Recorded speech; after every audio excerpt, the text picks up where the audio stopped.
Thank you, Mr. Speaker. I'd like to now yield 3 minutes to the distinguished gentleman from Tennessee, Mr. Cohen. The gentleman from Tennessee is recognized for 3 minutes.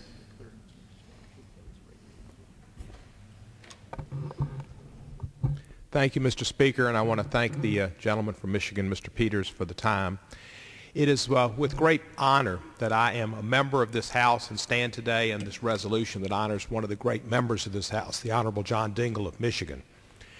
As a freshman member last year, I knew of Mr. Dingell's reputation, which all in America should know, but I knew it from personal knowledge from a former staffer, T.J. Oden, a good friend of mine in Memphis, who always referred to Mr. Dingell with great honor and great distinction and talked of stories of the past. And I'd always heard of Mr. Dingell. So when I came here, it was one of the great pleasures to meet him. And he treated me not as a freshman, not as a person who wasn't necessarily expected to win their re-election and somebody who would be here for a blip, but as a fellow member and an equal, and offered me advice and courtesies that you don't always see from a senior member extended to a freshman, and I certainly didn't see them from every member in this body. But his term here in the House should be an example to young people all over this nation who want to enter public service.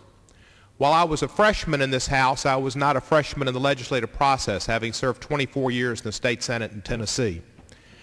In my political career, I've seen many people who get into office, and the first thing that it seems they want to do is move to a higher office.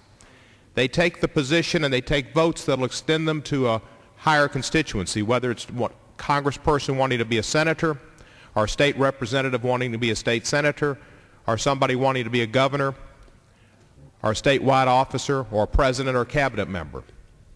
That's not the purpose, the reason why one should hold public office and be a member of this House of Representatives. This is a position that is worthy of dedication unto itself and to this chamber, as Mr. Dingell has and his father has served for over 3/4 of a century. He has dedicated himself to this House and to his district and to the issues of importance, and not to the advancement of John Dingell as Senator Dingell, Secretary Dingell, Governor Dingell, or President Dingell. It is that resoluteness and that purpose that I think holds itself out as an example to young people who enter office, is to enter an office and to do good in that office, and to know that that office is, when you take an oath, is what you're sworn to uphold and the duty that you should stand to, and not to seek self-promotion constantly.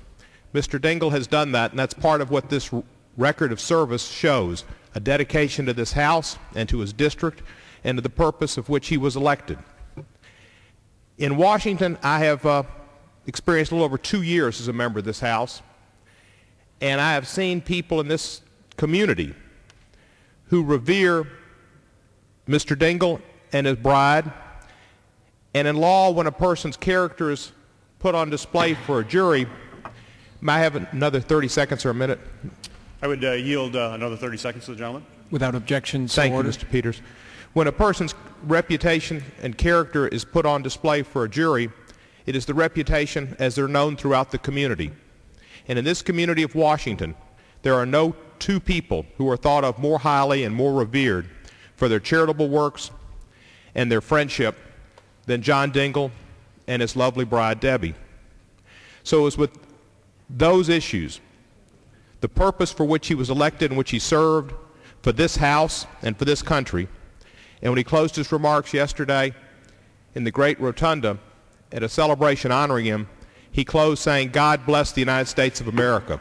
I think it was perfect for Mr. Dingell, because he loves this country, and that's why he served so long and so well. So I join everybody and ask you to join in voting for this resolution. Thank you, Mr. Speaker.